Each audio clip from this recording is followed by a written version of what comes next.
नः पश्यदति दुर्गाणि विश्वानावेव सिन्धुम् दुरितात्यग्निः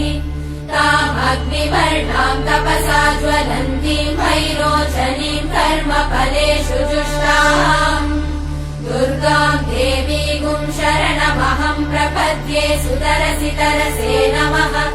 अग्ने त्वम् पारयानव्यो अस्मान् स्वस्तिभिरति दुर्गाणि विश्वा पूष्य पृथ्वी बहुला न उर्वी भवातोकायतनयाय शम्योः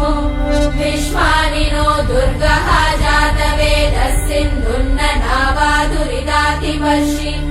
अग्ने अत्रिवन्मनसा गृहाणोऽस्माकम्